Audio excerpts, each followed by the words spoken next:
The MP. Yeah, I saw the right now freedom of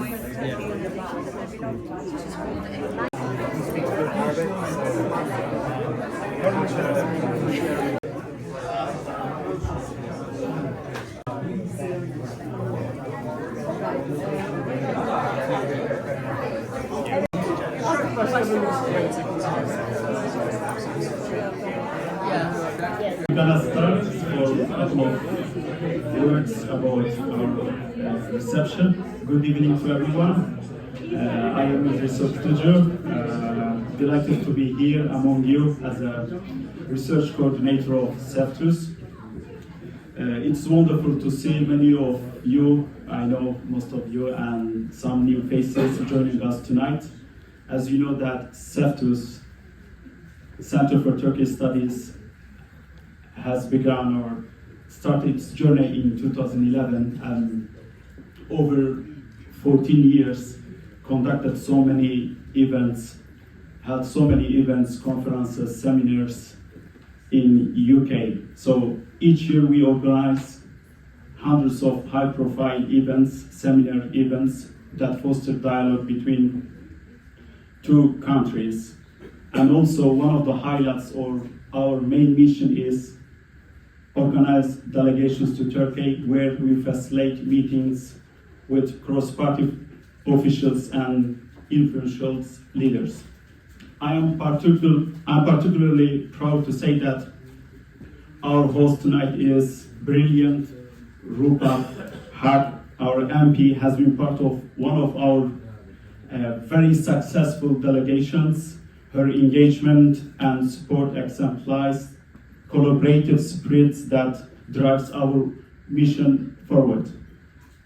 Looking ahead, now we have a more strong, young, talented researchers in Ceftus. You're gonna hear a lot about our events this year, and your participation is a key success for our collective success. So without further, I would like to invite our MPs in here and to share a few words with us. Thank you so much. Good evening, everyone, or should I say merhaba? Did I say it right? Yeah, merhaba. Okay, good evening, everyone. And look, I'm really honoured and privileged to be here for the relaunch of Ceftus. I feel I need a champagne bottle to be banging next to a ship or something as we relaunch this amazing centre for Turkey Studies. And absolutely right that I went to Turkey, when was that? In 2022, 3 times. Not once, twice, 3 times I made it. I went 3 times in the same year, so with Ibrahim. And where is he when you need him? Ibrahim, where are you? We have another event, Sudan. He's coming just a few minutes. He's spreading himself thin. He's at 2 events at the same time. But, okay, we're counting. Oh, I see that's a Turkish time ad on an hour. Okay, well look, the brilliant Ibrahim Dogush has worked so hard to make this amazing research centre. I was an academic before I was elected as an MP, so the things that Ceftus does for British-Turkish understanding, and you know, your community is such a multifaceted one, so many hyphenated Turkish, Kurdish, Turkish, Cypriot, you know, so many different combinations. And he's worked really hard for the understanding of the different communities, and you know, you do that boat trip on the Bosphorus, so you 1 minute you're in Asia, 1 minute you're in Europe, 1 minute you're in... So really, really fascinating country on the crossroads, east and west. We know it's an EU accession country. I have always argued that it should be, well, it's sad, we're not even a member now. But anyway, you guys might end up being members and we're not. And, you know, when we went together that year to Turkey, we went to Marush. It's the ice cream region, right? Marash! Sorry, I can't remember. Sorry. Marush is the restaurant, isn't it? Marash! That's the one! Marash! The ice cream region, and it was in the wake of the earthquake. And some of those scenes I will take to the grave, really memorable to see the destruction, whole streets turned like a pack of cards into rubble. And I mean, we've seen similar man-made scenes in the Middle East since then, actually, but that was an act of God, and it was heartbreaking to see. And I guess those things, I think the government was claiming they'll reconstruct everything in 24 months. I don't know if that happened. It was an election pledge at the time. So the other 2 times I went in 2022 was as an election observer. It's an additional role I do for our government. I went to 2024, the year of elections, America, loads of places. And you meet the Turkish diaspora wherever you go, in America as well. So they have enriched our commerce, you know, the national cuisine of kebab. And we know Ibrahim does very energetically the kebab awards. It comes around really often nowadays, doesn't it? Seems at least there's 2 a year. It used to be just the 1. So, again, what an amazing, resilient community the Turks are. And the ever-present Ataturk staring down at you with the eyes that follow you around the room in every government department. It was a really, really fascinating visit. So we were in Diyarbakir. I've said that wrong. Diyarbakir. Okay, again, really, really interesting Kurdish majority place. And some of the regions we were sent to on the election day itself, it was like travelling through time. Some of these medieval ploughing apparatus in the rural villages, really fascinating. And then because of the inconclusive result, we were back again, I think 2 weeks later, and that time was Istanbul. So, yeah, I mean, look, the Turkish community, as I say, I think it's reckoned to be 250,000, between that and 300,000 in this country. Although again, with all these things, with the Bangladeshi, I'm of that diaspora, you never really know the legal and the illegal, what the true figure is.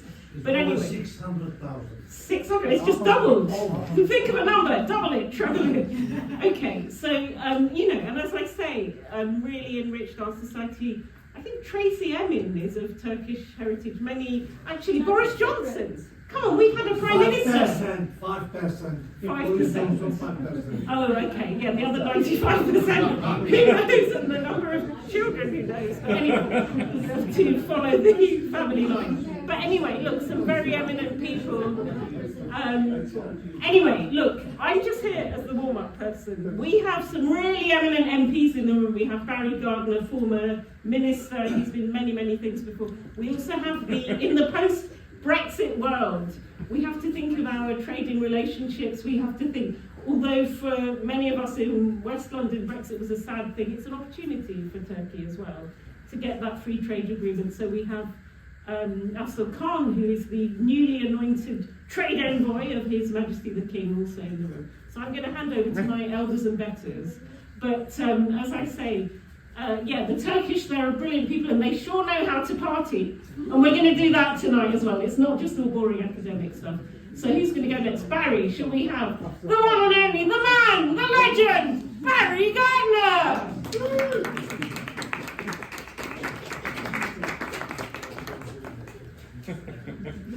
I'm maxed out now, buddy. That's true. I don't have to make anything up.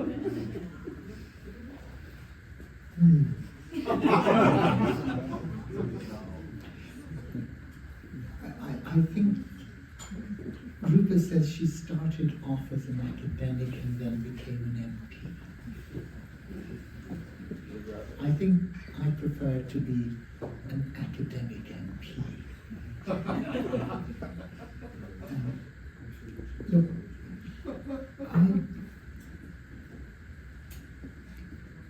I visited Turkey for the very first time in December.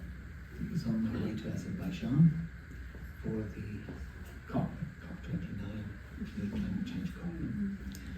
And we held the climate parliament in Istanbul.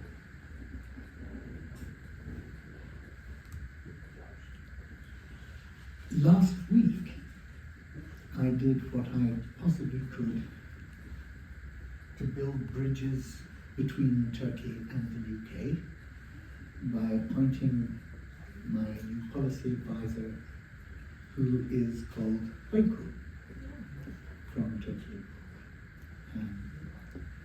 So I imagine that I'll be doing a lot more about Turkey and UK relations.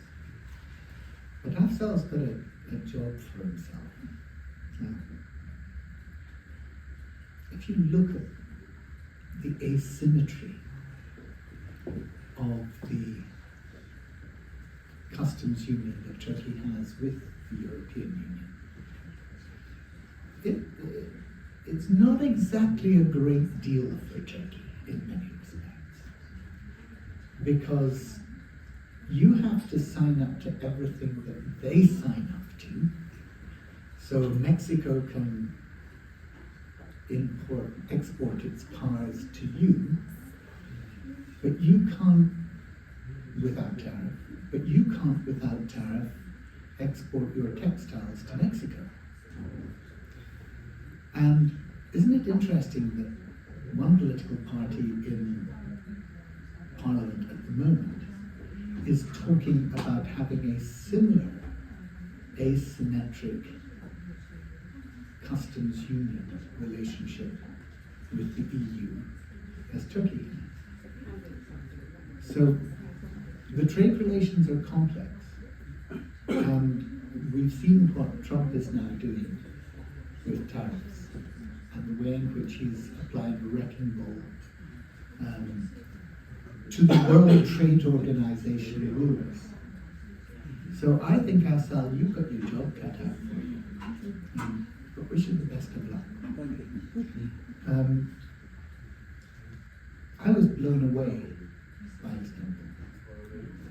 Absolutely blown away.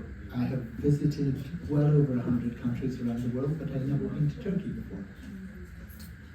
And I just thought, this is one of the great cities of the world. The culture, the heritage, absolutely amazing. And I phoned my wife and I said, we've got to get you out here to see all this. So I will be paying many visits to Turkey in the future, because it is an extraordinarily vibrant culture, and one that I look forward to getting to know much, much better. Probably quite a bit through my new member of staff. Tonight is the belated birthday party of my son, who I haven't seen since just before New Year. And so I'm afraid I won't be staying to party with you, because I promised to take him out to dinner and party with him. But I wish you all very well. Have a lovely evening. And I hope that the quiet tone in my voice has been able to take you down from the screeching highs of Dr. Huck. Have a very good evening.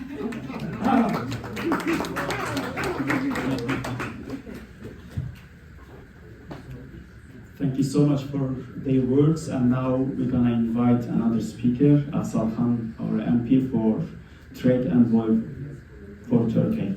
Please.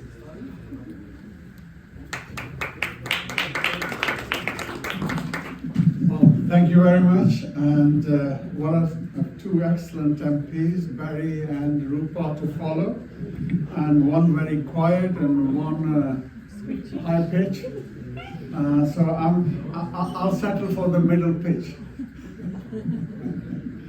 I'm delighted to be here to join your celebration, and it's wonderful to learn of Ceftus' incredible history from 2011 to now, and the work that they are doing in building this relationship between Britain and Turkey. Now, for myself, I mean, you heard about their journeys and their experiences. If I start counting the number of times I've been to Turkey, you'll all be here all night today. So I won't stop with that. I've done many trips to Turkey. I love Turkey. I think it's an amazing country. You already heard some of the important and positive things about Turkey. And for me, Turkey, the fact that where it sits, whether you look at Central Asia, you look at the Asia itself, or whether you look at Europe, you look at the Middle East, Turkey is actually connected. So it's a very important country. And I think it's also a very important country for Britain. So getting this responsibility as being a trade envoy, I'm looking forward, and I'm very positive about it. I think both countries have a long history of relationship. a long history of diplomatic relationship. They have cooperated so much. The many challenges that exist in the world now as well, you see them cooperating. That, I think, is a good sign. And with the 26 billion trade that we have, I'm looking forward to making sure the free trade coming along, the discussion that we will have, will work together to make sure there's better trade. I also feel confident. I feel confident because the fact that we've heard about 600,000 and 300,000, I had about 500,000. So whatever the figure is, whether it's 500,000 or 600,000, I know how well the diaspora community of Turkey is here and the work they do here to make Britain stronger, but they're equally powerful to build the bridge between Turkey and Britain. You have an incredible role to play, and I look forward also to working with you to develop this relationship. I have many constituents in my own seat in Manchester, Resham, many friends in other parts of the UK as well, and I'm now beginning more and more friends in the London area as well, where there's a lot of big, powerful Turkish community. So thank you for inviting me, and I'm looking forward to working with you all and working for the both countries to make sure they have a good, strong, solid relationship. Thank you very much. Thank you. Thank you so much for our MPs, Afzal Khan, Rupa Haq, and Barry Gardiner. Now we're gonna have, before to conclude our formal program, we would like to mention that we have some other speakers. Dr. Gulçin Özkan, we would like to invite her to share us some few words. Thank you. So I'm here in my capacity as a member of the new advisory board, I assume. So let me tell you a little bit about myself and my involvement with Ceftus over the years. I am Professor of Finance at King's College London. I came to this country in the 1990s after graduating from METI in economics, and I spent all my academic career here. As someone who has studied economies of emerging markets and economics of constitutions, including comparative assessments of presidential versus parliamentary regimes, how could I be not interested in Turkey? It's impossible, even if I wasn't Turkish. So over the years, my involvement with Ceftus has been as a member of various audiences, as a speaker on their panels, and also I think indeed we would like to express our gratitude that they were one of the earliest forums through which our work on why presidential regimes were so much worse than parliamentary regimes were circulated ahead of the referendum in Turkey. So one of the things that really appealed to me over the years across Ceftus activities is the multiplicity of views that has been reflected in everything I've seen. And as an academic, that's music to my ears. I don't want to hear the same type of views. And in fact, if you attended 2 consecutive events, you could have heard completely opposite views. And that's wonderful. So if you are associated with an institution as an academic, as a politician, it might be different, but as an academic, you don't want to be associated with one type of view. So I greatly enjoyed my association because that reflects multiplicity of views, whether it's over politics or economics. So going forward, I'm really pleased to see this resumption of activities. So there has been a hiatus. I don't know whether it was my impression or whether that has been the case. So where we are, also I know that Ceftus is not just interested in Turkey, it's also interested in UK economy, UK politics, and also the relationship between the two.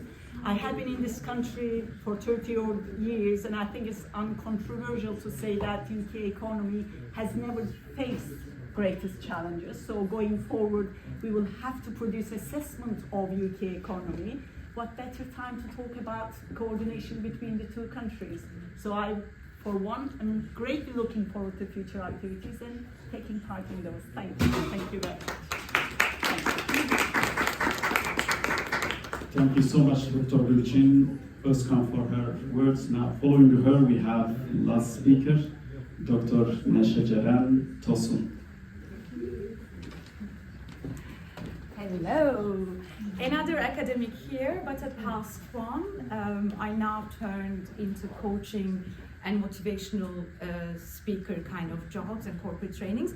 That's why I've got a piece of paper, because I can go on for 3 hours unless I have some written prompts. So I'm really happy to be here. I've actually met the Ceftus and the team years ago when I was a tiny PhD student. I wasn't this wise back then. And my research was on kebab, Turkish and Kurdish migrant communities, and the whole, what is it to be a UK dweller? That was I had very hard questions, as we do in academia most of the time.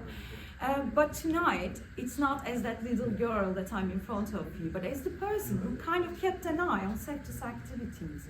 And I really would like all of us tonight to celebrate all their efforts. Because Ceftus has been actually doing incredible work for the empowerment of Turkish-speaking communities in the UK, and also strengthening the relations between the two countries. But mostly I admire Ceftus not for what it does, but how it does things. And Gülçin Hocam just mentioned it as well. Ceftus does something truly special. It creates a space where very diverse voices come together. They are not always in agreement, but they are always in the spirit of constructive dialogue. And this is exactly what the world needs right now. I don't know if you're aware, but we live in the age of wars and conflict and intolerance. Whether it's your partner or two different countries, doesn't matter. That is the age. So we need informed dialogue more than ever, and we need that dialogue to be genuine, to come from the heart now more than ever. So in the same world that often rewards misinformed certainty over curiosity, Ceftus fosters that much needed agonistic space. And don't worry, that's the only academic smart word in my speech. Agonistic space as in a place where discussions can be critical but also peaceful, where differences are not the beginning of divisions, but they are opportunities to learn, to exchange, to really challenge each other and ourselves, and to grow. Where debates can be compassionate as much as they are heated. Beyond debates, Ceftus also uplifts. It celebrates the successes and achievements of Turkish-speaking communities across business, arts, academia, and public life. And I just want to see who here has been to British Kebab Awards before. Hands up. Yes. Every MP. What can be a better celebration of the sweat and tears that feed the nation, right? They are fun events. I love going to those evenings.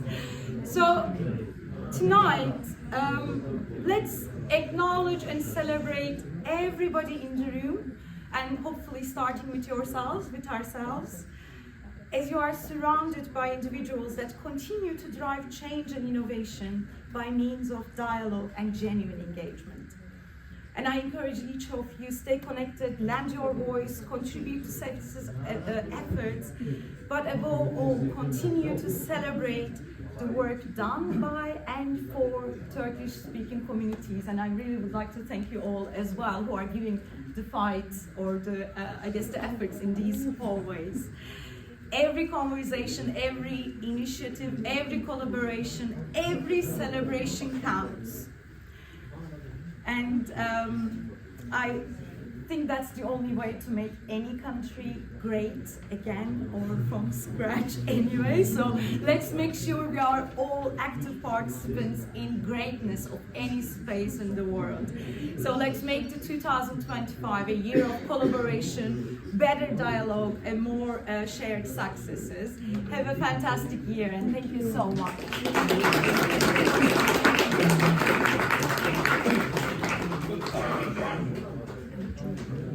On behalf of Ceftus, we would like to thank Dr. Neşe for her motivational speech. And that is from us as a formal part of the evening. Please enjoy and take this one as an opportunity to have a more engagement as a Ceftus family. Thank you so much again.